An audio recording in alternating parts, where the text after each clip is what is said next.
Welcome back, Dad Salad listeners. And last time we didn't know what the next subject was going to be, and we sure do today.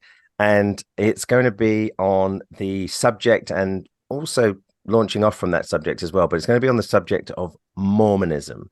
I have spent a lot of time, because I just got drawn into it, on researching the history of Mormonism, and with particular focus on the Book of Mormon. So buckle up. This is going to be a really fascinating one. I've got so much within me, and I want to share it with Ed and Francis. So yes, welcome so back, we're going Ed to be and more Francis. like listeners than podcasters. Right. Yes. My audience. You can join the audience. Yes, Andrew, as I said, is going to lead us through Mormonism like the good shepherd that he is. Yes. And we will follow him. That's right. Well, there was a lot of following of this famous guy called Jospeth Smith in Mormonism, so we'll get into that. Okay, so what basically in the summer I just got I don't know what it was. I must have stumbled across something on YouTube, and it was about Mormonism and the origins, and I was hooked from the instant. And then I've done so much research. I've listened, even got the Book of Mormon on audiobook, and I've been fascinated about this. You remember we did the Atlantis episode? Yeah, I remember that. What I liked about that was that there was no, I didn't know anything about it at all, and I came to it clean. So that to me removes the sort of any sort of apologetic person within me that might come out, and but even now I would have to watch a bias the other way around, if you see what I mean. So I thought, okay, I'll just come to this. So the history of Mormonism. Of course, I'm not, with my sort of agnostic atheistic leanings, I'm not going to automatically suddenly become and see the spiritual reality behind Mormonism and not Christianity. So I suppose that's a block in the first place. But just looking at it, it was amazing. So basically the story starts. The setting of Mormonism. Can I jump in? Sorry. From certainly. my point of view, from my point of view, it's more. This is on the face of it clearly bonkers. Mormonism, in a way that my faith wasn't, because I believed it and I kind of lived in it and everything. So it's a bit of a nice outsider view from my point of view, to look at beliefs that seem more plausible to me because of my history. Yes, and that's what ties into me, except when I researched this subject, I was increasingly saw not only the fascination of its own history in the Mormon story, in all of its amazingness, actually, but the incredible parallels to the general evangelical faith in so many points. I mean, I've lost count now of all the points I've found incredible parallels, which I wouldn't have seen. And this is the point you're making, isn't it, Ed? I wouldn't have seen it by turning the tables on yourself. So this is really an outsider test of faith.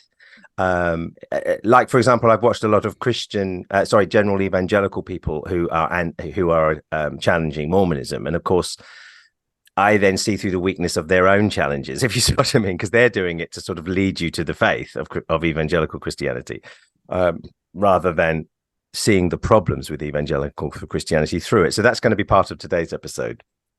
When we turn it can't wait. back. Take it away. So the setting of it is fascinating. So I'd known about this setting and the location of Mormonism for a long, long time, because it was in the same area as a lot of interesting movements that started in what's called the Second Great Awakening, if you've heard of that phrase.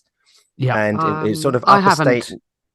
Was it all to do with revivalist meetings? That's right. Something? Revivalist, religious fervor and revivalist stuff. Upper state New York, West New York State, that sort of area. Yes, it was interesting. It was geographically quite small area.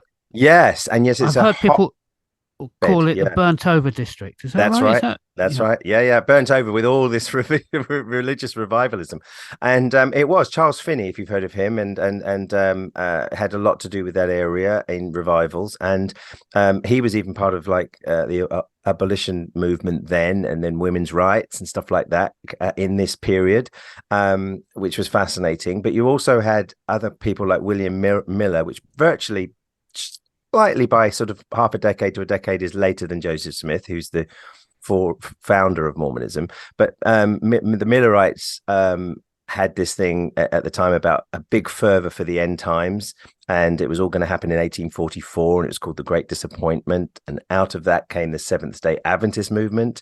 There were also other crazy kind of wild sects at the time. There was sort of I don't know, all kinds of, basically you can note a whole name of sects, but there was also sort of standard revivals, but they were criticized by the mainstream for being too wild and all that sort of stuff. And so that's around in this period. So we're talking early 1820s to 1840s, 50s, maybe this sort of period, maybe a touch later. No, not only is all of this going on in this period, so it's called the burnt over district, there's actually a lot of folk magic. And this is a fascinating thing for me, the first fascinating thing, because when you hear the story of the origins of Mormonism, you just think this is completely and utterly stupid. And therefore, as anybody today would probably go, this is crazy, it's stupid. But actually, there was a folk magic kind of culture around a lot of people. So it wasn't just Christian stuff. It was there was a lot of people searching for treasure hunting culture, and they would use things like seer stones, which was sort of like, you believed, I suppose there's a similar concept in this, you know, when you're looking for water with the divine, what was it? Divining rod. Yeah. Divining rod. So there were similar ideas to that going on amidst all this religious kind of cultural backdrop to everybody. And these things were kind of to a penny at the time. There was lots of treasure hunting people. There was lots of people who thought seer stones could do it. And I think you'd see into a stone and they'd say, oh, there's this treasure over there, let's go and build it. So that was another backdrop. So when you realize this, you think, oh my gosh, okay, here's the location, there's all these religious revivals, Methodism is quite big there. There was also, and this plays into the foundations of Mormonism, really. There was also a myth called the Mound Builders myth. And this is really fascinating. And it was around earlier than this time, but it sort of carried on. And it was the idea that the Native Americans were so sort of, in a sense, barbarically seen that they had actually built these. There was lots of mounds that they had actually built, but they didn't believe that they could have built them themselves. So they must have had a more ancient civilization that they were the descendants of that somehow would have built them or something like that. So, and it's not just to do with. So that's where there was even some crazy Atlantis kind of myths that from Atlantis there was an ancient civilization, and then at the end of the day, the Native Americans, it came from some, it gets racist here, but came from sort of more a white civilization. And then they all got lost, and the descendants were the Native Americans. This was actually a known thing. It's got nothing to do with Mormonism at all. But Mormonism seems to have almost built an element of its whole thing on this idea. There was also some ideas around earlier that the ancient Israelites were the came over to America, and they were the basically the lost 12 tribes, or one of them came over and formed the original. They were the first ones to be in the Americas, basically, and then the descendants of those were, in fact, the Native Americans. So that was also around, and it got mixed up with the Mound Builders myth. This is even before Joseph Smith was on the scene. Okay, so any points you'd like to say about that setting? No, I mean, I think similar things have sort of tended to happen with the West not being prepared to accept that what they regarded as savages could have built. I mean, there's that's things in Africa that were clearly the result of a sophisticated civilization. They're like, oh no, they can't possibly be built by the actual indigenous people of Africa. Yeah, that's exactly. And this is what has been part of the thing. I mean, I noticed straight away, and this is one of my first observations straight outsider point of view. I've noticed that this idea that people almost not quite what you just said, Francis, but the idea of Jewish people being the founders of where they are. Right. British, I'm sorry, it's some water here. Got a frog in my throat now. British Israelism. It's another one with the idea that the lost tribes ended up here in England. I don't know if you've heard of that. Yeah. Yes, I was going to ask, heard of that. These ideas, are they entirely subsumed into Mormonism, or have they got a life of their own that's lasted to today? Yeah, life of their own, and morphed and changed and nuances. You can just see that what's interesting about all of this, the folk magic, mound builders, the revivalist movements, this area of New York where you've got the Millerites and the religious fervor. It's all a hotbed of a place where this didn't happen. The Mormonism didn't happen in South America with some particular guy out of nowhere who just had, it was just completely, like, seems out of whole cloth, suddenly came. This whole setting is perfect for what is now going to happen. And so this idea of linking perhaps the idea that the Native Americans are actually descended from a Jewish group is now going to come into its fruition with a story. And that story comes about in this way. So there was a guy called Jospeth Smith who, not at the time, but a lot later, talked about his what's called the first vision. And it's where God and Jesus appear in physical bodies, actually. And this is really interesting because that has a play in Mormonism about God having a body, which is fascinating compared with what we've talked about.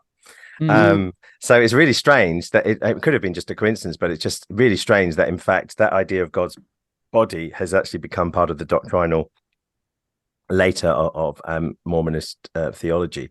But anyway, so this appearance came, and Joseph, I've got it here. Joseph, got a little quote here. Joseph being, this ties into me totally. Look, Joseph, being 14 years old, was determined to find out which church teaches the true doctrine of God. He believed that God existed, but the contradictions in each church he attended confused him. So he asked the angel appeared to him, and he asked the angel what church he should join. This is sort of my kind of thing, isn't it? Which one should I be? Is it like the Ed's charismatic church, or is it the Catholic church that Francis was affiliated with? And the angel said, none of them. They're all abominations. And so you need to start a new one, basically. The essence of that vision, plus and then a visit by what's now you might have heard of, was an angel Moroni. Now, see if you can work out the parallel here to something else. But the angel Moroni came to visit Joseph and told him that all the church, and it was an Indian, but a white-skinned Indian. This is interesting because this ties into this mound builders thing. So why is the Indian but white-skinned Indian? Well, there's a reason for it, and which I found fascinating. And basically, this angel says, all the church abomination, and you're to sort of, I've got the truth of what's going to happen is going to be found on some gold plates, and these gold plates are buried here. It's the Hill of Cumorah or something like that. It's actually fairly near New York, not that far from New York, really, I don't think. And it's one of those mounds, those sort of mounds that the Indians built. And so that ties into the story. You see what I mean? So he's got a story going here, it seems to me. Yeah. He goes there and to the angel's instructions, and he finds these gold plates. Now, these gold plates are the story of a guy called Nephi leaving Jerusalem just at the time when they were going to be taken into captivity. So rather than being taken into captivity, they all go to the coast, they build a boat, and the whole family travel to America. Now, that has a archaeological historical question in itself. Can that be done at 600 BC? Because that's the time. And so that's one question. You get stuck on Atlantis, don't you? Well, I mentioned that to Johanna, actually, my daughter. I said, hey, hang around. According to the 600 BC with Plato, you couldn't sail out of there, and because of the massive Atlantis that had sunk at the time of 600 BC, when a bit before that, when he was talking about. So that was really funny. I was trying to link all these stories together, but apparently they didn't sail that way. Actually, they went through. Would it have been? They went a different direction, and they ended up in America anyway. But there was an earlier group, and the earlier group were called the Jaredites, and they went. This is all on the gold plates, apparently. The Jaredites left at the in the story of the Bible, Tower of Babel, when it says that men dispersed. One of the dispersed groups went all the way to America, and this is way before Columbus. This is like 3000 BC.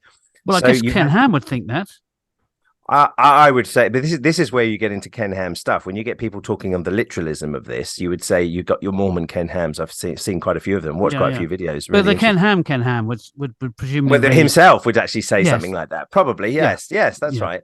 So the Jaredites were there with 3000 BC, and I'm not sure quite where they were. We'll go into Mormon geography later because it's all over it's very disagreed about. And then you got 600 BC or 590 where this other group come over. Now this group split into two cultures and called the Nephites and the Lamanites. And the Nephites were the good guys. They were the ones that followed God's laws from Jerusalem, and followed God, and then the Lamanites were the sort of baddies, and they were. This is where it gets very, very offensive, and the reinterpretations have obviously come out since then. But there's lines in the Book of Mormon that come from these plates that say that because they were sort of condemned by God, they were given dark skin, and it kind of says it quite plainly in the language. Now, of course, it's reinterpreted to mean a sort of a dark countenance about you. You know what I mean? As you would do. Nice apologetic spin there. This is what I've seen all over the place in the text. But it's actually very clear, because not only that is it clear, but actually the people around in the formation of Mormonism were actually speaking like that.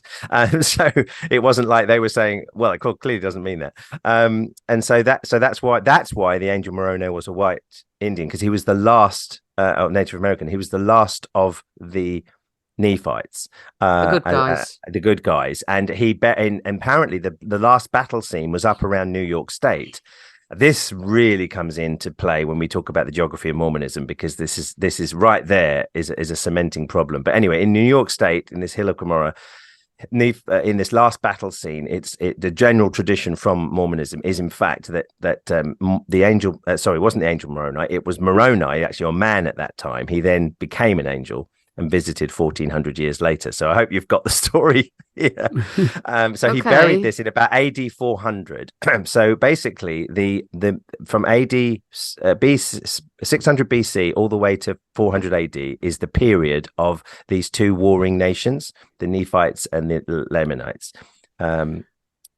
Okay, so any questions on this? Because it is actually quite hard to get your head around, but that's my timeline, sort of 3000 BC for Jerizaites, 600 BC for these Nephi going across, split into two nations that wore it out for 1,000 years. Well, to 400 AD. Yeah, that's about right. No, I've started to get confused. Yeah. So the original ones, did they split into two nations? Well, no. That funny enough, in all of this research, because I focus more on other aspects of Mormonism, I really haven't found out quite where the Jerizaites did they merge? Did they sort of join? Did they sort of just disappear themselves? I mean, I don't know. They're kind of not really spoken about. It's really this Nephites and Lamanites, or Lamanites. Really? As I don't. Yeah, was the that just proves it's true. Because I mean, why would he make something up and then do nothing with it? I mean, there's a lot of that. There's a lot of that in the Book of Mormon. So basically, these certain gold plates. Now, that's so this another is all question. coming from these gold plates, all coming from the gold plates, and have you heard or seen in your research that Joseph Smith had a bit of a backstory of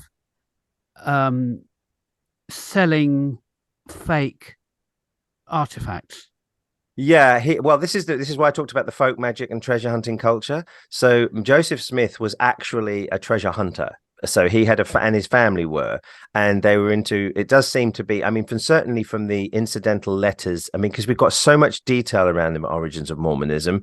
I tend to think if we had the detail around early Christianity and Jesus and the disciples as much as we do Mormonism, I think we might be in a similar situation, because so many of these incidental witness letters, even if they contradict, they do tell a picture, and they show that Joseph Smith was a bit of a treasure hunter who used a seer stone to say, this is here, this is there. And apparently they never really found much. So people started to think he was a bit of a fraud, just trying to make money. And all of this is going on. As a matter of fact, he even went to court. So he never got convicted in a court of law? He did. Yeah, he did. Before being. Yeah, before. Okay. Yeah, good. before he was in a court before, and he was convicted. Even though later people would say, well, that's just when anything happens to somebody, it's what's it, persecution, isn't it? Yeah, that's right. Yeah. So all of this would be turned to persecution, but it does look. But he was persecuted even before he had a message. Even before, so that's different. Why would you be persecuted before you're the actual Mormon? So he's in court. He actually got convicted. He got convicted of people saying he can't really see through a seer stone. It's not really true. It's just a magic thing. And from our culture, we see it as what we call folk magic. But there were people who actually generally thought. So I wouldn't be blaming people that think that some people could see through a seer stone as a concept, because that was very acceptable. I mean, not by everybody, but certainly by groups of people. You get them today, don't you? People who today. But you wouldn't go to court for selling silly ideas. No, he definitely did some things that were worth going to court, and this is what Mormons don't like to do. Apart from then change, they can't deny it because you've actually got the court papers and the court things now. This didn't come out at this time, by the way. It came out a lot later. So then you have to say, okay, so it's a bit like finding out that the Apostle Paul was in prison a few times for doing some dodgy stuff, back in his early days before his conversion. Now you could say, well, but that's another point. You could say, well, this is before his true realization of the truth, if you see what I mean. He's part of the if there were some court papers that prove that Jesus was doing fake dodgy miracles, yes, that's right, before his ministry, then that would be quite a thing. And so in the long and short of it, with that backdrop, and then he gets a vision from an angel Moroni that says, go to here and dig up treasure. It's in the same vein of what he did.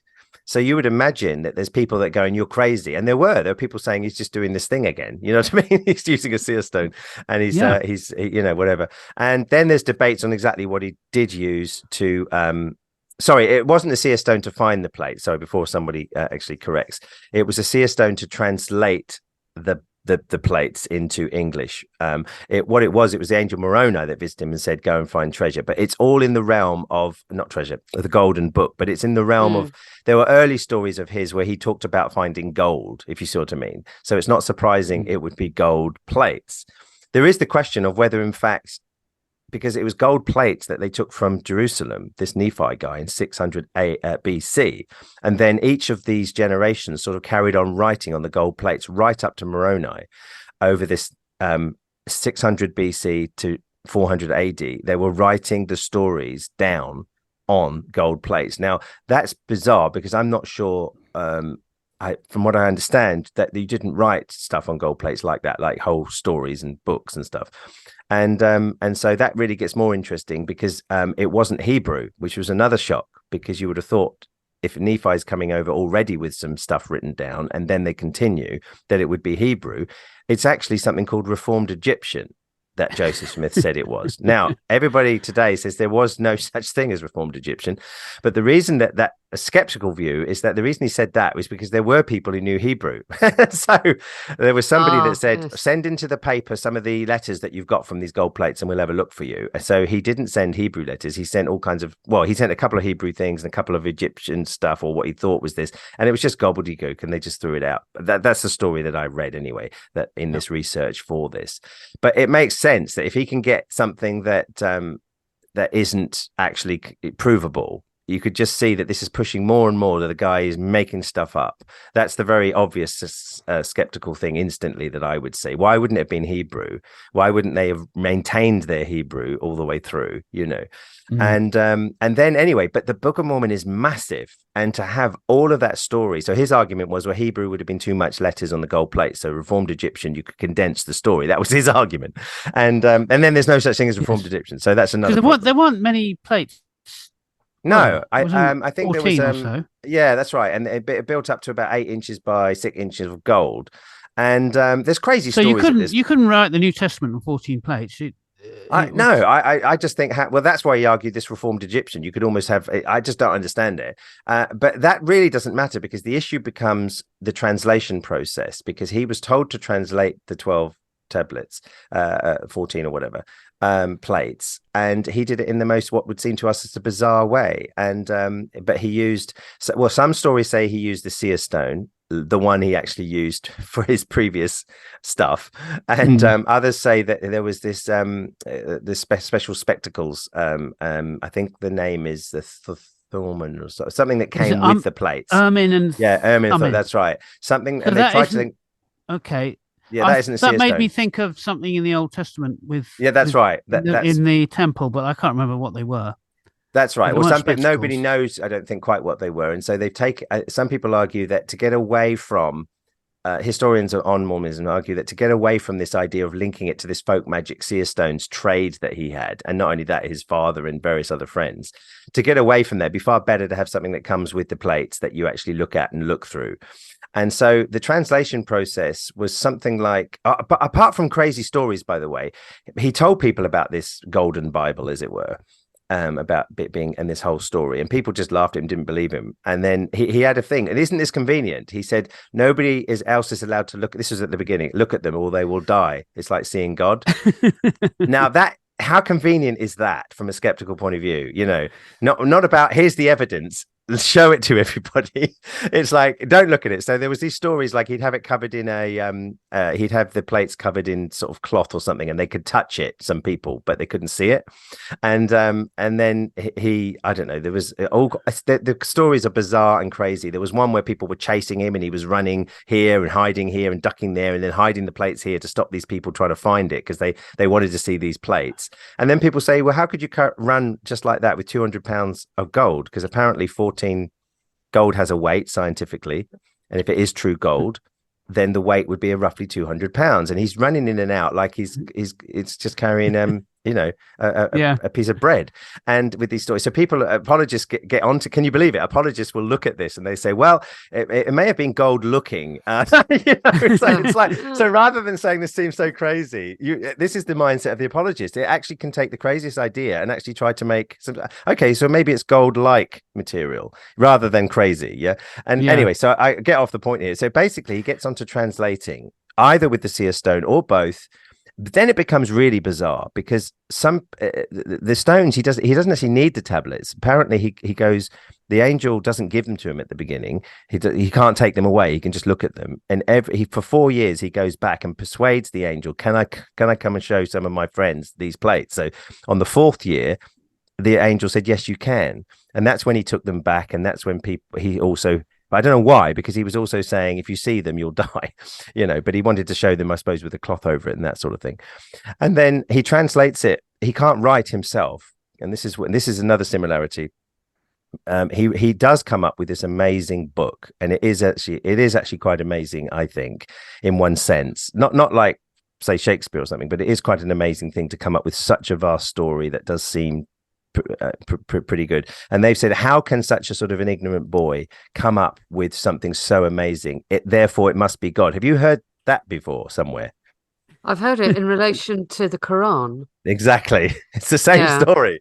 He also gets visited by an angel, Gabriel. It's exactly the same thing. And he gets visited, and then they say, because Muhammad couldn't write, he was kind of illiterate in comparison to a literary writer, it must be Allah's perfect word of God that's given to him. Well, the same argument is made here. You've got a 14-year-old boy in a vision. By 23, he's written this book. And it's so amazing to them that this must be, now some people contest that he's actually far more, there's stories of him telling great stories, like campfire stories, all about the mound builders and the history of the native Indians. And he's a very good orator. He's just not a good writer because he had someone write. He dictated it to the writer. So he used to look through the seer stone in a hat with cloth over his head, or these spectacles, or both. And then he would read out what he saw in the stone and the glasses, or both, at different times. And then the writer would then write down everything he said. So were the plates anywhere near when he was looking to a stone? Here's the thing is that some of the stories imply that the plates are kind of in there, and others, the plates are still back in the mount in Hill of Gomorrah, and he's just doing it spiritually through God's presence. I mean, I wonder why you need the plates in the first place. You could just have God has spoken to me. Yeah, I know. And it gets even worse. You have, oddly enough, including Joseph, 12 people that witnessed the plates. That's including Joseph. That's interesting. But their stories are conflicting because some of them say they never physically saw them. They just saw them in the spirit, and they touched them in the spirit. And I know. And there's a guy that says, when they were, I think there was even sort of a similar court case about it, and they testified, and he said, I saw them as seeing a city through a mountain, i.e. there's one on the other side. I didn't actually see it, but I know it's there, and then some people say they physically handled them. And there's such a dispute between the spiritual view of the books that even the actual the testimony of the so-called 3 witnesses of the big 3, and then there's another 8. They do have some rather odd stories about what did they see. So I suppose it's a bit like Apostle Paul and the visions of Christ. Was it a vision, or was it in the flesh? Or how those stories get mixed between different people's views. Yes. You know what I mean? Paul saw him in a vision, and then does that mean the others did in the same way, or is it completely physical, like you touch wood kind of thing.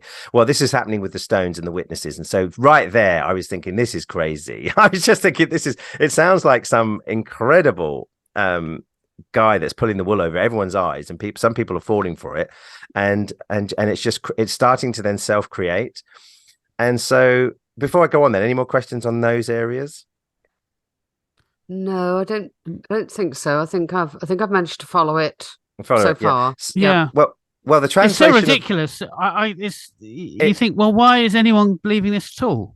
It's incredible. It's absolutely incredible. And I'll go on to another story later about this, and to see just how human nature just seems to be able to adapt to any kind of story. Now, I'd have to say here, if we were saturated in folk magic assumptions, it wouldn't be as bizarre as we are seeing now in terms of the concept of, say, seer stones and everything else. And also visions, by the way, because this revivalist movement, there are documents that are found where other people had God and Jesus visit them and tell them that all the churches were corrupt and abominating. And it sounds to me like that's another source for Joseph Smith. He'd probably heard preachers saying all the churches, even if it's in a church, are corrupt and abominating. And which one, because he was quite partial to Methodist churches and their revivalist preaching. And so he would have heard mound builder stories. He would have heard the preaching about all the churches were wrong. He would have heard stories about the ancient Indians having a more civilized ancient history, and that maybe the Israelites, somebody from Jerusalem, came over and founded America, basically. So all of this could have been in his storytelling backdrop. It was there for him to pick like a tree, like fruit off a tree. There was nothing here that can't be understood in a naturalistic way. And so he then translates the story, and the story, by the way, gets even worse. It's going to make you. This is where I just really thought this is an instant smoking gun. And in the story of these 12 plates, we go from 590 BC, even though it mentions the Jaredites who were earlier. It goes right the way to AD 400. It includes the visit of Jesus. So Jesus, after the ascension in the Gospels, goes to America and appears to the Nephites, I believe, the good ones, somewhere in the Americas. Who knows where it is? No one does. And he appeared to them and literally lived out the same scenario as when Jesus was on earth in the Gospels. Exactly the same kinds of stories. It's all there. So did he get crucified then? No, not from that. This was post resurrection appearances, but still going around telling the same kinds of stories as in the gospel. So that was bizarre. He didn't go over and get crucified again. No, it was post crucifixion, because he came and showed people the marks in his hands. Oh, right. And he had a whole crowd. The way it's presented in Mormon literature today is it's in Mesoamerica. So it's in the central sort of Panama, central sort of America kind of place. I'm not quite where, sort of almost like you could picture a Mayan kind of, because they like to use the Mayan stuff as their own backdrop, actually, some of them. And so the presentation today is in that kind of setting. You've got this sort of Mayan looking sort of archaeology, and then Jesus comes and he literally starts telling the stories that he told around Nazareth and everywhere else where he preached. And it gets worse than that, though. But so this is AD 34, he goes there. And he's got all these people, and so it's all happening in America. And to me, I had a big problem with this. I was thinking, why does everyone want America? Seems to be just because you think America's God's gift to the planet, even back then. Why do you have to make the story happen here? You know what I mean? Yeah. Because that's what they're doing. They're making it all happen in America. Because it's not mentioned in the Bible. So this is one way to get it all about God. Yeah. And so Jesus does this thing. Now, here's the problem. Here's one of the biggest problems, okay? It's the anachronisms. After the translation of the Book of Mormon came out, people noticed instantly that all of what Jesus was saying, and in other parts, and the other parts of the New Testament, was the King James Bible. Right. Okay. Which wasn't accurate. Which wasn't accurate. And the non-accurates are in the Book of Mormon. And gosh, the apologists. Great. Have you got an example for us? Oh yeah, absolutely got an example. The ending of Mark. For starters. Okay. Well, that's not a King James one. That's just a general one. But the ending of Mark 16 to is Right. in the Book of caught in Mormon. adultery, and he is without sin cast the first Probably. stone. No, I need to check on that one, but certainly the ending of Mark, and Yep. not only that, but certainly a lot of the italics that are in the King James, they aren't actually the Greek words. They are in the translation of the Book of Mormon. So this is very problematic. Do we have such a sophisticated listenership that we don't need to talk about the ending of Mark? I think most people listening to this would know that what is it then? Do you want to just do it then briefly, Ed? Oh, okay. I'll try and be really quick. The and Mark, in all the early manuscripts and early translations into other languages like Coptic and stuff, doesn't have anything much after the women flee from the tomb. And all the stuff with the drinking poison and handling snakes is in an extra ending that was tacked on to sort of solve the weirdness of the abrupt ending. That's right. And you're saying that some of this stuff with snakes and poison is actually in the Book of Mormon, and much more. Yeah, and much more. And so people have pointed out, not only is it the King James errors and language, and of course that was the Bible that they had, and you can almost tell the version and the addition by what's in the Book of Mormon. And people have known this for a long time, and sophisticated Mormons have their ways of getting out of it. And this is what reminds me of sophisticated apologists, or not even that, actually, just sophisticated sort of Christian believers, but who are very honest with everything, and yet they still have a belief on how God is in it somehow. Do you know what I mean? So there are versions of translation, and it comes into all kinds of interesting terms, like he had a loose translation of the gold plates and not a tight one, and that's the language they use. Because you've got a problem. You're saying, hang around, he didn't know at the time that the ending of Mark wasn't actually in the earliest manuscripts of Mark. And so he just put it in there as if Jesus was walking around when he visited in AD 34 and was doing his ministry post-resurrection, which is an interesting mix, I think, anyway. Apparently he descended down, so they saw him descending, and then he sort of landed and then carried on, talking. I mean, it's like the reverse of the ascension. That's great. I mean, in one sense, I found myself laughing at that, but I'm thinking, hang around, I did believe that Jesus did ascend and disappear behind a cloud. So I mean, it's like I saw the beginning of it, but not the return, And so he came down, and he literally had a wide, like, for example, there was loads of earthquakes and massive darkness across the land when Jesus came. And so, and also when he was crucified. So all the people knew that Jesus was being crucified because they knew about Jesus already. And that's another problem. There's so many anachronisms right the way back to the beginning of the plates that straight off the bat, when they come to the land, they're talking about Jesus who's coming. They even mention the 12 disciples.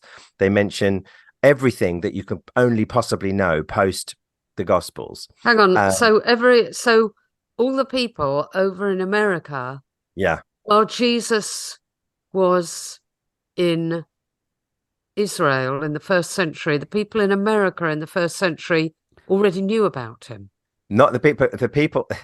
This is what really surprised me when I first found out this, and then I listened to the Book of Mormon. My jaw dropped, and I thought, can't anybody see what's going on here? They literally on the plates, and it actually says, because it has notes. I'm not sure if they're the notes of the Book of Mormon or notes for the Book of Mormon. I'm not sure if it's within the plates or not. Actually, I need to check that, but it gives you a note saying that this is 590 BC.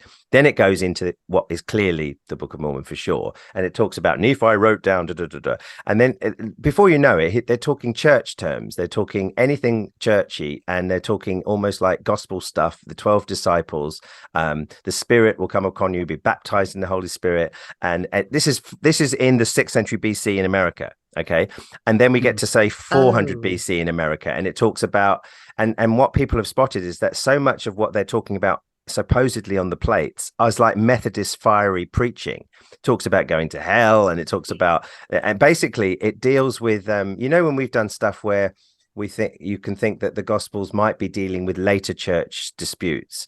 It looks like that Joseph Smith knew of a lot of church disputes, and they're kind of being settled in the language of these early Americans way before Jesus comes. And it's like you could debate baptism by a Nephite quote 500 BC. Okay. And I'll have to try and give you some. I wish I'd had time to write down actually some examples. I've got so many notes here. I didn't get to that. But I was just looking for these anachronisms, and they were popping out every 5 minutes. And I was thinking, you could only have known that post the church. You could only have known that post the church. And of course, Joseph Smith did know it because he was post the church in 19th century revivalism. So how it gets into golden plates from Jewish people who should be talking about laws and Jewish stuff are talking about things that was only relevant to 19th century Christianity and revivals is beyond me, other than this is completely a fiction from the 19th century. Now Mormons have very, very, very clever ways of mixing those two. But that's what surprised me. It's how clever some of these people are, because they know it, that all of the Peter Enns kinds of equivalent Mormon scholars, they know that it's got the errors of the King James in it. They know the anachronisms going back to 600 BC are simply, they couldn't have been known then. So they know this stuff. They have a way of doing it with the translation process, you see, because they can do anything they want. Oh, well, perhaps it was just, the Joseph's side of his current experience of the faith is being blended with what's on the gold plates. Well, why have gold plates anyway?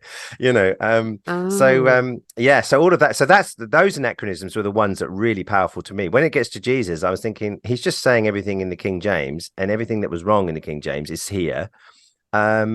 Then quotes from New Testament, like things that Apostle Paul said even before Jesus, and you just think, how can anyone miss this? How can a Mormon not say, I got a problem here? I mean, what are your thoughts on this? Well, I've got a question, really. Yeah. Are then Mormon apologists going at it piecemeal, or have they got some overall story that enables them to solve it in one leap? One go. Well, what surprised me, I mean, I must admit, I did go through a sort of a journey on this thing of fascinating tunnel rabbit warren, I suppose. Is it a rabbit? Do you call it a rabbit? No, rabbit. Yeah, rabbit hole. Rabbit hole. Yeah. When I go down the rabbit hole of this, Yeah. I just loved it. This is amazing, because every time you think, okay, I got to this amazing, what do you call, is it a silver? Now I'm trying to find all these phrases that I can't remember. So is it a silver bullet when you smoking gun? Sorry, that's the silver bullet. I found a smoking gun instantly, and I thought, okay, the whole thing I couldn't buy for a second. And then suddenly you go down to the Mormon apologist, and who's really, really good, and you go, well, I can see what you're saying there. You know what I mean? Because you hear that when we listen to sort of the equivalent in evangelicalism. Some points are good, and then so what happens here is that you get the split off of, I mean, certainly this idea, when they were laughed out of court by some people saying, look, it's got the King James in it, they knew it back then, and but they had just ways of just accepting it. Or maybe there was not very much literacy back then, in terms of, like, most people would just, again, be told what the Book of Mormon says from the front, and they wouldn't really know much of their Bibles anyway. I mean, remember, we kind of assume that they might be quite like today's generation in terms of reading, but they're not even back then. And so you've got all that going on, but you've got these differences in the power structures that build up, and there was developing theology, because the Book of Mormon does not really reflect anything other than the Trinity, and yet Mormonism is famous for not believing in the Trinity. It's three separate gods, Jesus in bodies, and the Holy Spirit. And it's not the same as the classic Trinity, and that was one of the abominations in the end of all these churches have gone into error. It's a bit like Islam, isn't it? that was also the original church was corrupted, and so some of the doctrines of Mormonism developed from things outside of the Book of Mormon, but Book of Mormon has a thing against polygamy, and yet polygamy started to happen, and that was really what does it say against polygamy then? Yeah, there's a verse in it, but I was surprised about this, but there's a verse, polygamy was not easily accepted. It tends to have been, it looks to me from the outside, and this is what I've noticed in other cults, it looks to me that outside that he was a bit of a woman's man. And it looks to me that what happens if you're in a position of power, I've seen this in other cult movements. You've even seen it in the 9 o'clock service evangelical church famous story in England, isn't it? That basically, when you're in a position of spiritual power, you can ultimately get yourself into such a cultist sect that you can end up sleeping with all the women. And yes, it attracts your profile and your sort of assuming they are men, they will be very much the alpha male, and so women will be strongly attracted. Exactly. And there's there's the temptation. You've got all these women who just regard it as such an honor to sleep with you. Yes, and that I don't want to be too sort of the opposite of misogynistic, but I think there's a lot of men who are going to go for that, aren't they? They're exactly, just not going to be able to resist that. It's not as if the Book of Mormon said eventually the doctrines were saying that your true heavenly salvation comes through what they call plural marriage. That was not in the Book of Mormon at all. Do you have what it actually said about? I'd have to look it up. Don't worry. My notes, but there is a verse sure I can there. find it myself. I think it's just one simple statement, and you know how people can get past one simple statement. But the doctrines that later came out. Now, polygamy was actually a very much resisted thing, and particularly Joseph Smith's wife. She completely. He actually ended up marrying. You can imagine that Joseph Smith's wife would not. She was mad. No, she was mad about it, and he'd already married 20 people secretly or something, and then in the end. She was threatened with her loss of salvation. You either come on board with God's will. And this is the problem with cultic power men, isn't it? Because it's not just happened here. It's happened in so many documentaries you can see on Netflix. They end up all sleeping with the guy, and it's like, but here there was a lot of resistance from the women and there was some split off groups. And so the main group with Brigham Young, who followed Joseph Smith, was absolutely into plural marriage. And so it sounds much nicer, doesn't it, than saying, even polygamy or adultery for that matter. So there are other groups that remained against it, and they because there's lots of spawned off different groups from Mormonism as we go on. But the main one through Brigham Young after Joseph Smith carried on with polygamy, and there are still groups today that follow polygamy, but most of it got officially outlawed by 1890, I believe. So it's a long time ago. But there are still sects today that followed that original plural marriage idea. But it probably comes about that he was a womanizer. There are quite a few. I don't know what they're called now, but there are certainly quite a few sects that say that plural marriage is is God's command. Yes, God's command, which is so funny because it's not in the Book of Mormon clearly, and this other verse seems to say the opposite. I'll have to find it. Maybe we can put it. I can put it in the notes. So there was a battle. So some of these doctrines and things changed as we go on. So the Book of Mormon itself is actually not too challenging from what I can see so far to a lot of just Methodist preaching and King James stuff, and just a whole story of the whole thing about the Lamanites and the Native Americans is like the other massive aspect of the Book of Mormon so far from what I have reading through it. Joseph Smith, not only he does seem to be a bit of a womanizer, and to me in a cultic movement I'd say that makes sense to me. So anyone from looking from the outside, of course you would go from hang around, if we get rid of adultery and make it plural marriage and the means to salvation, we've got a lot of women. So that to me would be my male version of looking at it from other cultic groups, particularly as it was then outlawed later, and other other Mormons really rejected it, and even the wife begrudgingly had to accept it, and then she only if she agreed who the other women were. So it wasn't something that she was going, oh, the Lord must have spoken to you. It was like probably thinking you're crazy, and so that sort of thing developed on. Same with black people in the priesthood. That was because of this whole Lamanite story that dark skin was given as a punishment. That people say that was sourced from, have you heard an original idea that Cain's mark in the Old Testament was a curse of dark skin because of actually I've heard of Ham, the curse on Ham was dark skin, and so that was why right, that's true. I think there's also Cain's mark as well. Yes, I never heard of that one. But that would be everyone, wouldn't it? I think what, or is it? Or is it? No, because the line of Cain is different. But so you're right. The curse of Ham is probably the actual one that was around a lot. Well, that's got, again, it's another source. So that source, curse of Ham, is taken. Horrific ideas, really. And they've had to try and root it out of Mormonism with interpretation now. But it was definitely there because it was there in the incidental letters of different people. For quite a long time, black people were not allowed. I don't know if they were allowed it was a membership. They might have priesthood. been allowed membership, but they weren't allowed the priesthood. That's right. It wasn't. It was the priesthood, and also different levels of salvation that you couldn't quite attain because you needed this to get there. And also there was the talk of you would be once you're fully attained to salvation, you would become white. That's a little bit like in the Gospel of Thomas, where it becomes you'll ultimately become male. If you're a woman. This is something. So these things are not. These things are just around in human history as ideas, aren't they? And so it's all human ideas to me. But here's another. Can you swap to the apologist, Mormon apologist answers to both these two? Polygamy and racism.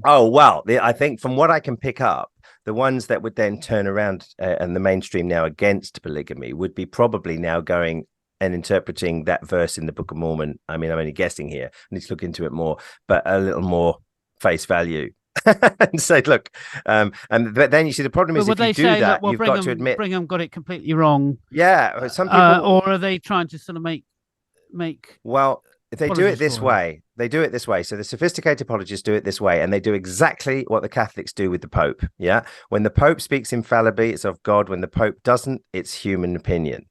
And so they would say the sophisticateds would say that Joseph Smith was a prophet of God, but he didn't always speak from God because he was a human, and that's his humanity speaking, and he was wrong.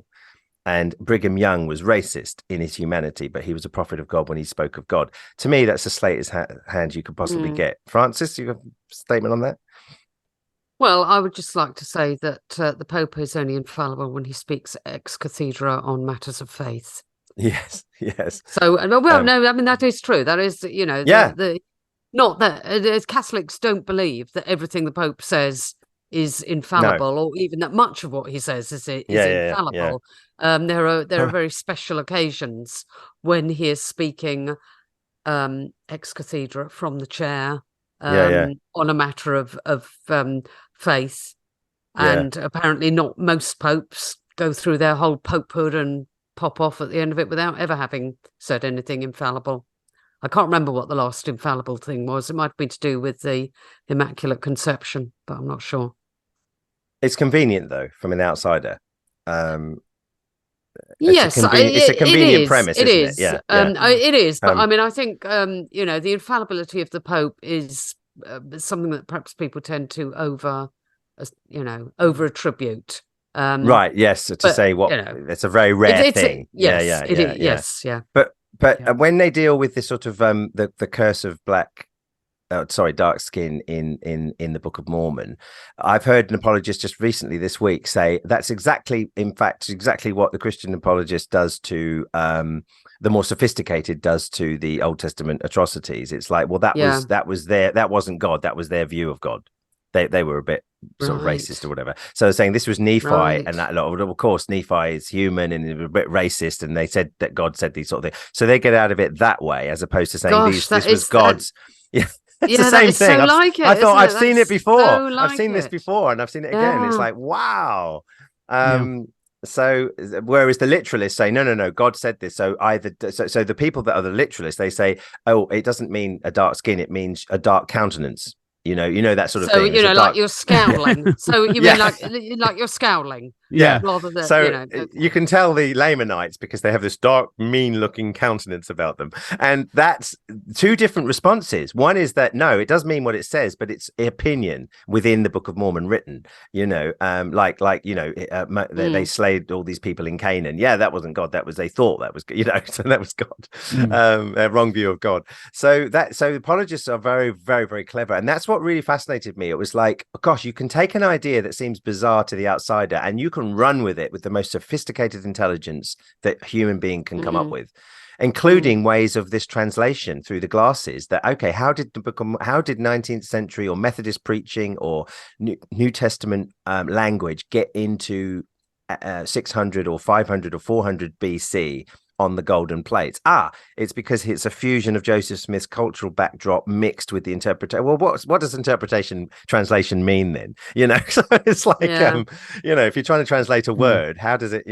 So as we move, sorry, I think you're going to go on to it now, but I was going to say, so have we what happens next in the story within the Book of Mormon? Have we got to the end of that? Oh, yeah. Well, the Book of Mormon. Going to two parallel stories. There's Joseph Smith's story, That's but right. there's also the story within the Book of Mormon itself. Yes. Well, there's all this warring battles, and I suppose when I was reading it, I was thinking, gosh, I think he's just sort of he's just read lots of Old Testament stories about the battles, you know what I mean? And he's sort of like just put it over here between these two warring nations, and then bringing in Christian preaching to mix up with it all. So it seems to be two different things going on. It seems to be a lot of messages about current disputes in 19th century Christianity, plus this ancient story about the ancient Native Americans and why they're there. And it goes to AD 400 roughly, and there's a big battle, and finally which is really interesting, because if the goodies are the Nephites, and they're the ones that were the intelligent people and all the best and everything else, they were actually wiped out by the bad ones, to the very last one, which was Moroni, who then buried the plates, it seems to me, in the story, like quickly, you know what I mean, before he's probably killed or whatever, and then that's the end of the story. And then suddenly we await 1400 years until the angel, now who's become an angel, by the way, so Moroni the warrior has become an angel, which is interesting in itself. That stereotype that you become an angel has been around in some forms of Christianity, isn't it? Or an outsider's view would probably say, oh, don't you become an angel when you die? But that's not actually Christian view. But that's what was happening here. And yet still traces that he was white but Native American looking in some way. So that's it. You get a 1400-year gap for whole of church history to go the way it went, until all the churches are an abomination, and then the golden plate story are meant to sort of be a correction, which is probably why there's so much in there of New Testament stories that settle theological issues within its story, and even though it's so much anachronism, because it's like, it seems to be the golden plates are only relevant to 19th century and onwards. Do you know what I mean? In many ways, rather than say relevant to the medieval period. If they were dug up then, or somebody stomped on them and went, hey, look at these golden plates, it would be all this stuff about 19th century King James. And how about women priests and gay marriage? Oh gosh, no. It'd be nice to have that sorted out. Yeah, it would be nice to do that. You've got what I noticed is you've got your fundamentalists, and I'll go on to the geography aspect in a minute, but you've got your fundamentalists, you've got your young earth creationist Mormons, which I found fascinating, who then are very fascinated by the Jaredites who came over from the Tower of Babel, because then there's a couple of mentions about Adam and Eve, and so a lot of Mormons in the fundamentalists believe in the literal Adam and Eve right the way down to the Tower of Babel. One group went off and came to America, and then you've got that they have a certain geography of where it all happened, and you get people doing archaeology like Ken Ham does, those kind of people, that kind of mindset, very literalistic Book of Mormon. I don't know how they deal with all the anachronisms, because they have a tight translation and it was just given by God and it was supernatural. And then you've got all the way over the other side, so far now that you've actually got, I actually follow a scholar who's brilliant. He's actually a Bible scholar of the ilk of the ones we follow. He's actually still in the Mormon church, but he thinks that obviously the Book of Mormon is a 19th century fiction. It's almost like a tribute fan fiction to Christianity, and it still has some warrant, I suppose, in what it can mean to somebody, and fair enough. But it's all 19th century fiction, basically. There's no history. Everything about the historical aspect of the gold plates and its history is just not got support at all. Matter of fact, it's got the opposite support. No DNA, for example. He's a bit like a Christian Christ mythicist. Yeah, he's a very, very interesting, because when I was listening to him, it is no different to listening to Bart-Ehrman, no different to Robin Faith Walsh. He was actually a student of Francesca Stavrakopoulou in Exeter. Right. Yeah. Wow. She did his PhD under her, and in various to do with God images in the Old. He's an Old Testament and New Testament. He's basically a Bible scholar, but he happens to be still a member of the Mormon Church, and but he is definitely one that almost, when you press him on, even if God exists, it's like, is it really just in your mind? And is it really just, but because one of the critiques from other Mormons was like, Mormonism then is just a fan club. It's just a just a club. It's almost no different than a Star Wars convention, you know. And so what? If you've got a good community of Star Wars people and you go over to a convention, then if that fills your meaning, then why not? But he definitely wouldn't accept anything historical about all of this, and he would probably see Joseph Smith was probably racist, or Brigham Young was, and you know, so talking to, learning a lot, but he also is very nuanced in the condemnation of just writing it off as, say, good literature or just a complete you know, I don't know, there's still something amazing about the Book of Mormon, I think he'd probably even say, as a lot of biblical literature is, and so there is that issue.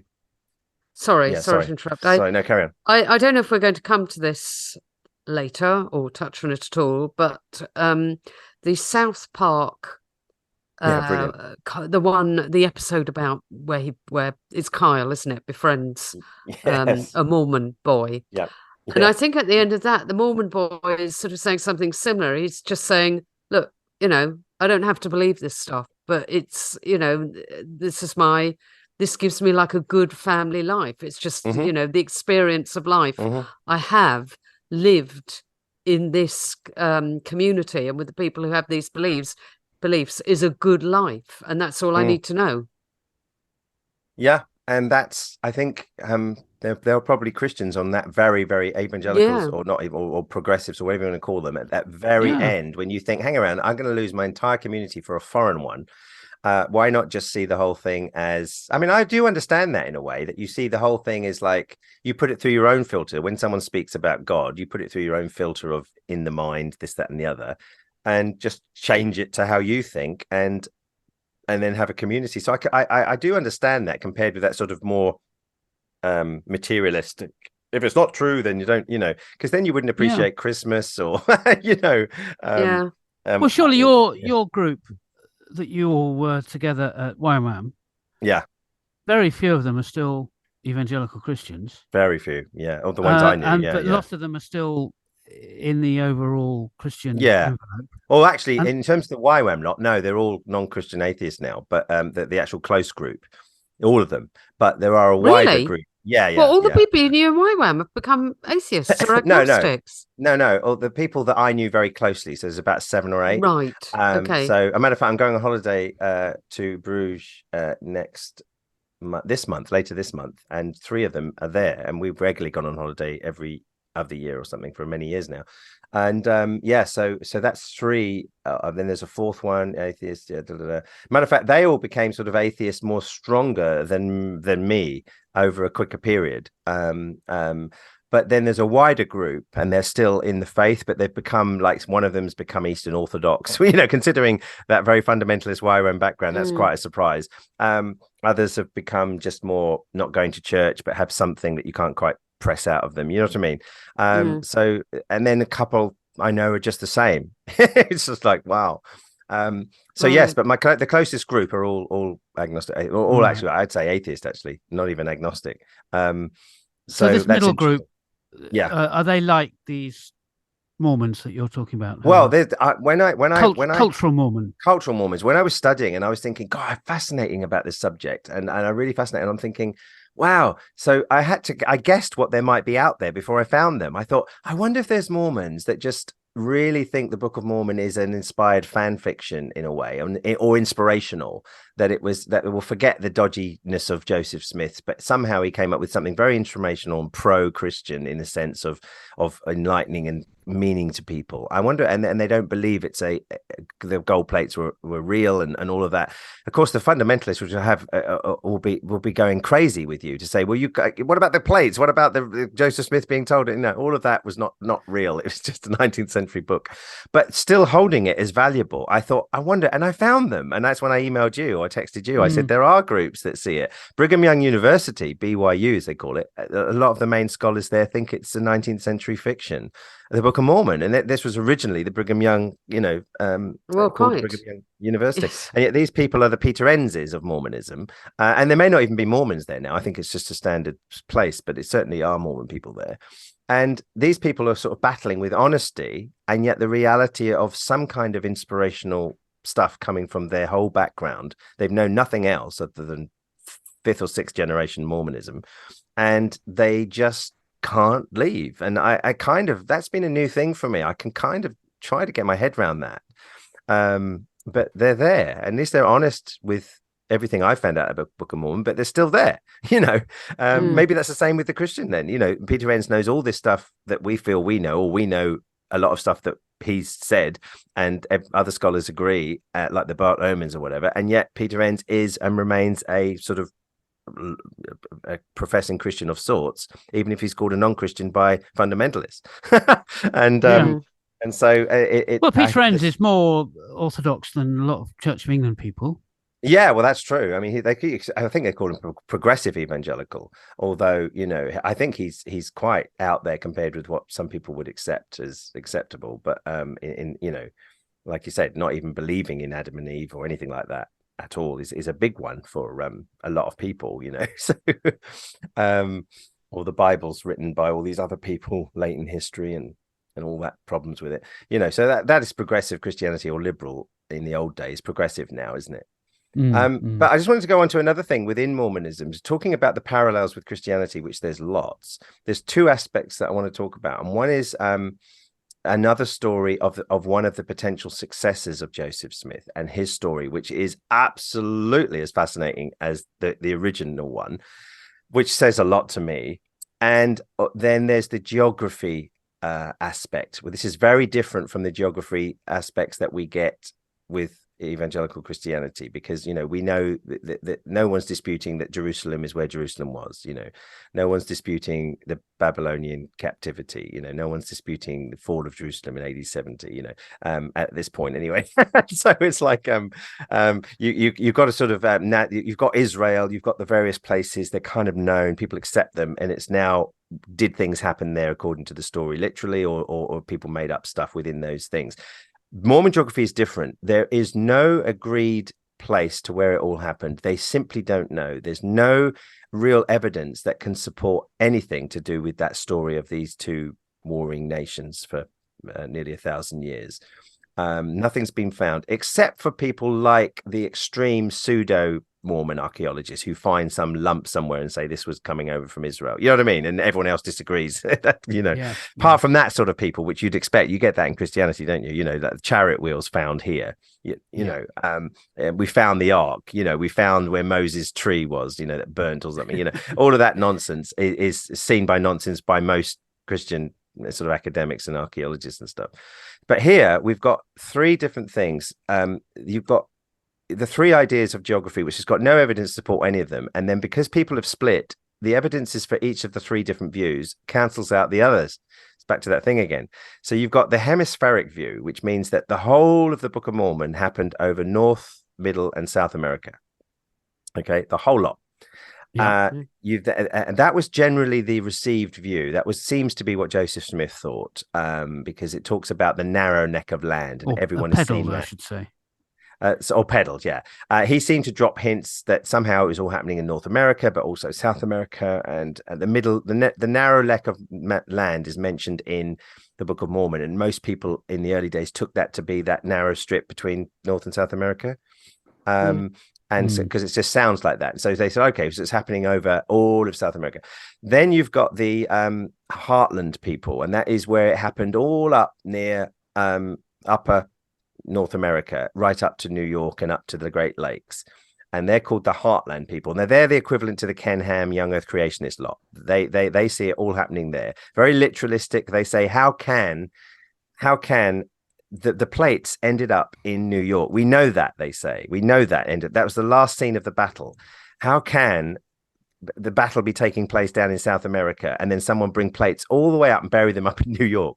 They say this crazy, and then other people say, but there's no evidence, and so they go to the Middle America, and where they find all that Mayan stuff, and they try to make that the Lamanites and everything else, and Nephites, and it's a very localized place, because they say the Book of Mormon doesn't give very much distances. It gives a very small distance. It must happen in a small location, and so the hemispheric model is too big for the mileage in the Book of Mormon, and yet the Heartland place, there's no evidence in North America for all of this stuff, and so they basically, now the most common view is Middle America, But then they had to have 2 hills of Gomorrah. So the plates were buried somewhere down in Middle America, Mesoamerica. And then somehow they got translated and put into another mound up in New York. And so it's crazy what people do to try to. It's so much easier to see it as all fiction with some big plot holes, because no one can find anything. And so the Heartland people disagree with the hemispheric people. The hemispheric disagree with the Mesoamerican people, and they all fall out with each other. And all their evidences are good attacks at each view. This is why it can't happen in North America, say one group. Well, this is why it can't happen in South America, because you've got animals there that were never in South America. You know what I mean? Well, you've got animals that were never in North America either, and say, okay, so he put his current ideas of animals back in the Book of Mormon. So the problem is that's a dead giveaway. He only knew of what he knew, and he kind of assumed that was always the case, and it's not. So does he have horses then? Yes, he has horses, and they were brought over by the conquistadors. Yeah, and then apparently before that there might have been horses, but it was thousands and thousands of years ago. But not in this whole 1,000-year period. And so then the young Earth people say, well, we doubt the dating methods, and we've heard that before, haven't we? So I've heard people say, how do you account for this? And the horses, we doubt the dating methods basically when they need to, so they do the same thing as the answers in Genesis. And so the other people say, no, we accept the dating methods. DNA was a death blow to Mormonism back 20 years ago. I don't know if you heard about that back then. No. What? Okay. What's the DNA the story on that? They actually changed the text of the Book of Mormon because of this, which just shows you what they're prepared to do even now. Well, DNA, obviously, because the story from the mound builders is that the Native Americans came from another civilized culture. In the Book of Mormon, it's definitively linked to Jewish people. In other words, in the Book of Mormon, there's no hint of anyone else in the Americas except for the Jaredites and Nephi's lot when they come over. That's it. That is it. They're all so the DNA should be from over there, from Israel, basically from that area, and they should have got a clear link. Wouldn't it have been the definitive proof that Mormons would want, that when they tested 5,000 Native Americans, or was it 50? I think it was 5,000. 99% was all coming through the Bering Strait and Asian was the DNA. And so so the whole people that thought that the whole hemispheric model went out the window, because it means that it must have been a small type of area, then a small group, and they didn't get picked up in this test because nothing has come over from that part of the world in terms of DNA. They can just say it. Now, most Mormons accept DNA evidence. They're not going to deny it.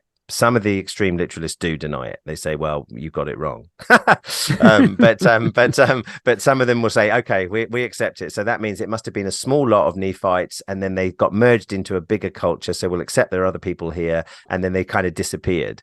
And then, okay, so how did they become the descendants of the Native Americans then? And why aren't they descendants or not? That's what Jospeth Smith said. That's what the Book of Mormon says. And then they get ways out of it. They just interpret it. And now they change the Book of Mormon, because right at the beginning of Book of Mormon, it says that, and the Native Americans are the descendants of the Nephites, all of them. And then it says are among the descendants. They put that word in. They changed it. How do they justify that? Well, they can't go back justified to the original gold plates. Yeah, she said, to find out what the gold plates Joseph said. missed out among. You have to have an error. They've got, it's obvious what's happening, isn't it? They've finally been cornered. The Book of Mormon says the world is flat. We've discovered it's spherical, so we'll just change the word flat to spherical. That's basically the equivalent of what they've done. And it's like, so now they're among the descendants. So all the Native Americans that have been taught for years by Mormons that they are the descendants of Nephites, and now, well, you may be not actually. So just one or two of you might be. And so DNA has caused a massive problem with this split. But the real interesting thing is just you go onto YouTube and you see the Heartland defends Heartland against the hemispheric model, the Mesoamerica attack the Heartland model as being, and you just watch them self-destruct with these intellects who are sitting there saying, there's no way it could all happen in North America. We haven't got the earthquakes. We haven't got this. The others, no way. Middle America, you haven't got. Anyway, the Mayans were before and after, a long time after that they were all destroyed. So what's going on there? So I've been fascinated just by watching it all self-destruct in no geography at all. So now there's no official documentation that no Mormon in the official Latter-day Saints will actually say you have to go for one of these. bit like the early date and late date in the Exodus for Christians. They say they both argue each other out by different evidence. So any questions on that before I go on to my final major fascinating point with this? No, I think not for me. We're covered beginning all questions. to run out of time. Beginning to. Okay, Yeah, so as we wind down, I'm going to tell you the most fascinating story, and I only found out about this week. It's called the James Strang story, or I think it's the Vori plates. Okay, so when Joseph Smith, he was shot, by the way, in prison, because again, he was back in prison, and of course the Mormons see it as persecution, and the others see it as he's locking up this nutter, sort of thing, I presume, something like that.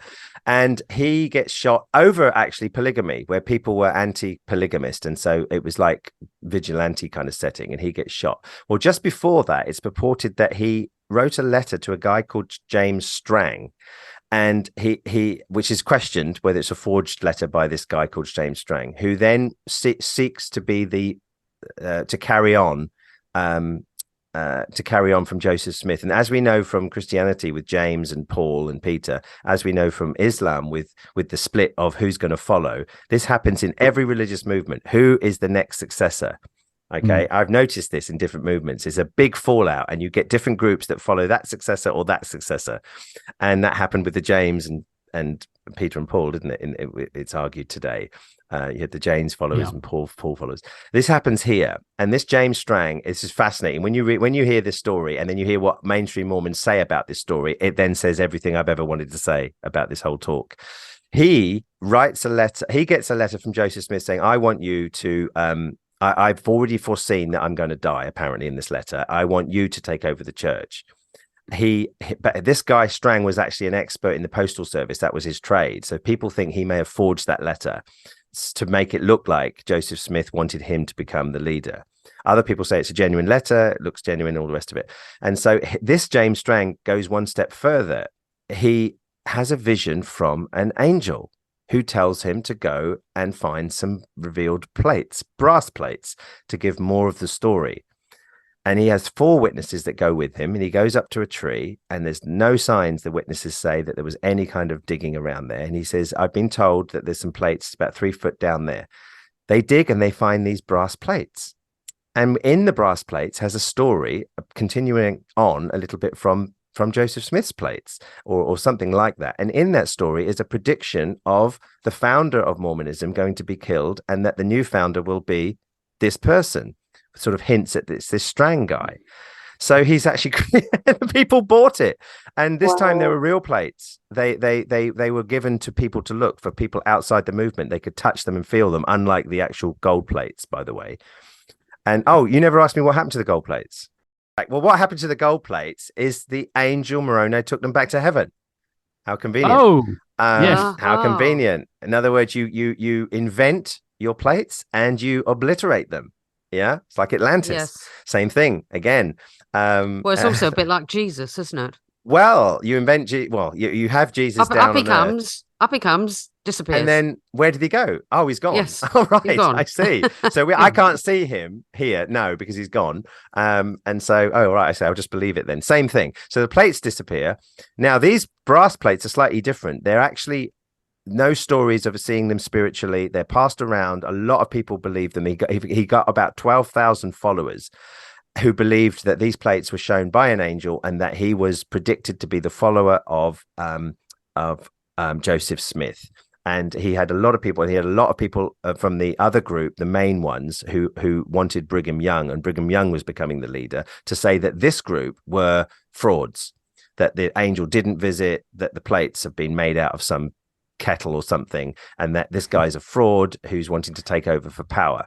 This guy ends up starting a Mormon group of 12,000 people on an island called Beaver Island, and he becomes a king there, or he's used the term king, and he has a following, and he actually has a church to his name to this day who believe that those were the words of God, and that he was the true follower. But most people went with Brigham Young, the racist and polygamist. And one of James Strang's big talking points was anti-polygamy. And that's why he got a lot of people on his side. He was against polygamy, and he was changing what Joseph Smith was doing. And so he was anti what Brigham Young was going to continue to do in polygamy. And he got a lot of people who liked that. So that was fascinating. And he was the first person ever to have black person in the priesthood. I think it was like 40 years, 50 years before the mainstream did. And so apart from being an obvious fraud and liar, he was not a bad bloke. Well, on this video that I was watching about the history of him, it said this was the one highlight of this guy, that he actually was but then he succumbed to it. Sorry, he succumbed to it. So James Strang started off like Joseph Smith against it, and then James Strang seems to have the same problem with women and ended up sneaking around a woman, but apparently in male clothes to look like it was just a friend and it was another woman. And in the end, he came out and he said polygamy's right, and he married 3 women, had 13 children. And so and then he got worse and worse and worse in his sort of behavior, and he ended up getting shot by some of the own people who thought he'd lost his mind. So what does that story say to you within Mormonism? So you can look at this all up. Yeah. Well, it shows you that. So you're saying about men. There we are. Well, not about men. I'm saying that the mainstream look at that story of visions and the plates, and people believing the plates and eyewitness testimony to the plates. Yes, is exactly the same as Joseph Smith, but this one is completely fraud and nonsense. Yes. So they say about that part of Mormonism what we say about the rest of Mormonism. Exactly. Yes? So they should be saying, I can see what outsiders think of Joseph now, but they do different things. I heard one guy defend it.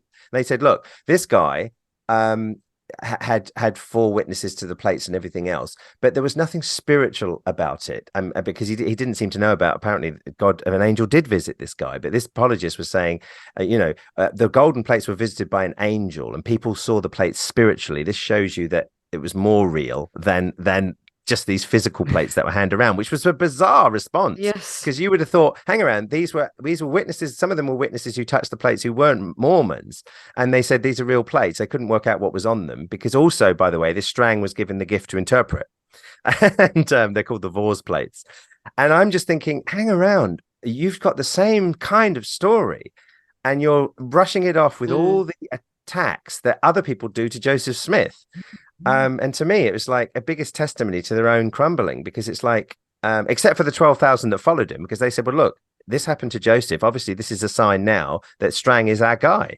Brigham Young isn't claiming to hear from God and get a new plates. He's just wanting to continue polygamy, and he's not even a prophet. So let's go with this Strang guy. So 12,000 people did at that time. And I just found this even more fascinating than Joseph Smith, to be honest. I just think, wow. Beware of anyone finding plates, is what I say. Well, okay. You can start and beware. You can start with Judaism, and then Christianity broke off that. Yeah. Then Protestantism broke off that. Then Mormonism broke off that. Yes. And then your James Mann broke off Mormonism, and everyone seems to sort of stay on board and not see the problem.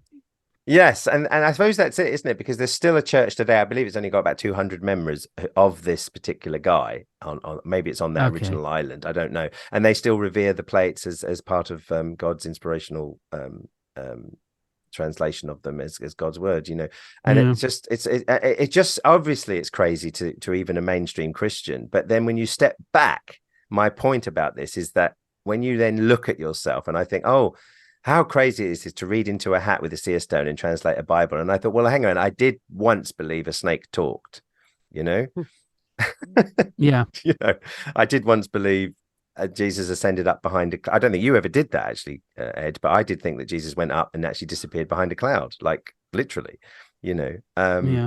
And so when you step back and you hear someone else hear you say that and they go, oh, that's crazy. You go, no, it says it, and that's what a Mormon does. No, it's the plates. It was God given, and it's like the passion for the Book of Mormon is so strong that people say that they have the warming of the spirit, the equivalent to like a born again kind of experience, just by reading the Book of Mormon alone. So something's happening in the mind with it.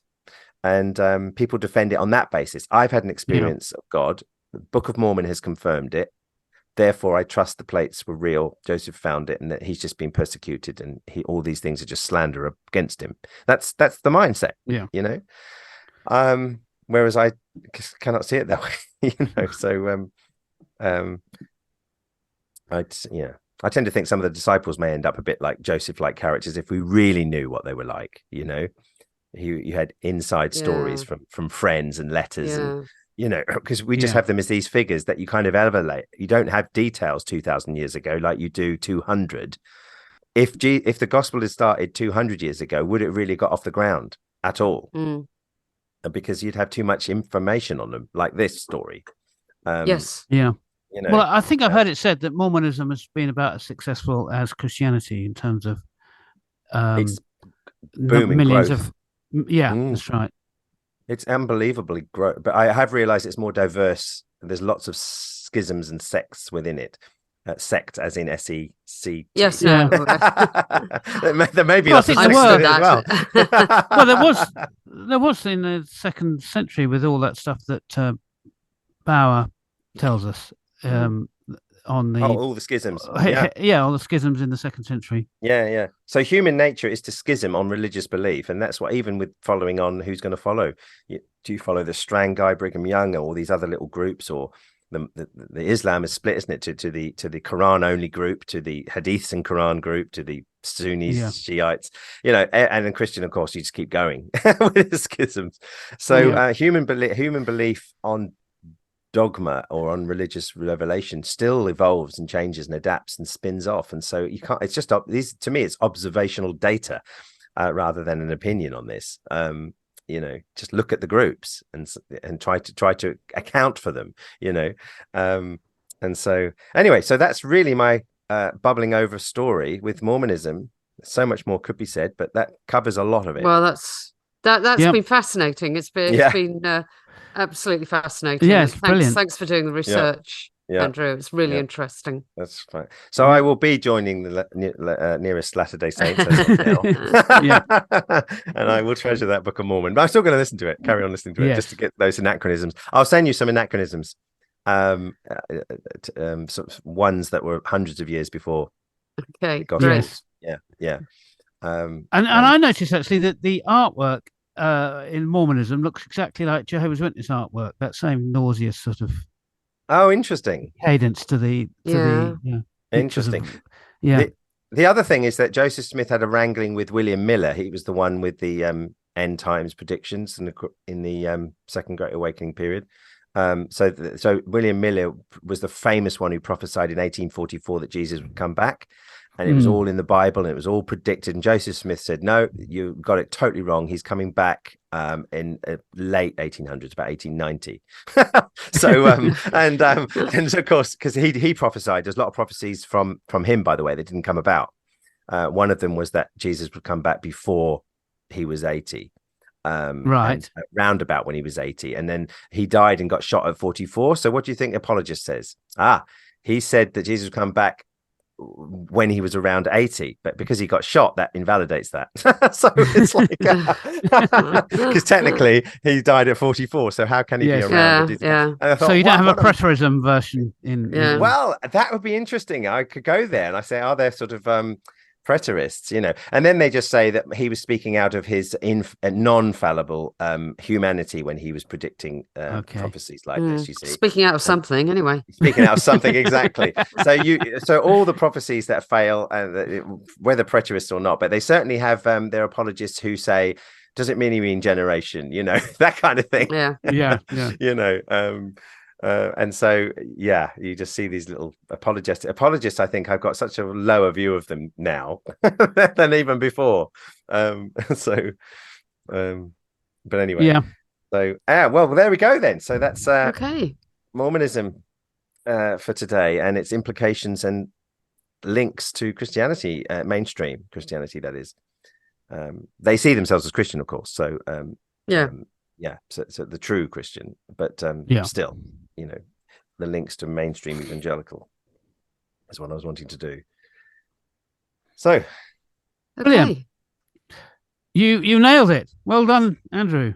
Yeah. Well, it was a fruit of a lot of fascinating studies. So, we'll put some interesting things in the as maybe you could ask me, Ed, about what to put into the show notes for anyone who's really found this interesting. And it'd be interesting if anyone emails to say, well, that's factually not right about something. That'd be fine. We'll pass them all to you. Yes, pass them to me. Say, oh, that's interesting. We have our email, which is doubtsallowed@gmail.com if you want to email about anything to this particular subject or any of the others. And Ed, would you like to say what we've got for the next podcast? Well, we're thinking we're going to have a go at this presuppositional approach to apologetics. And I think we'll do a bit of a meta way of looking at it, a bit like your approach to Mormonism, rather than trying to spend the whole time debunking, or just sort of culturally see what's going on. Yes, I mean, yeah, that's right. The essence of it is that you need to almost assume Christianity before you can even have a rational discussion about it, about God and anything, you know. So otherwise, you lost the argument before you start. So if you think, what does that mean? Well, wait till next month. Yeah. Great. So it's goodbye from me, Ed. And it's goodbye from me, Francis. And it's goodbye from me, your host, Andrew.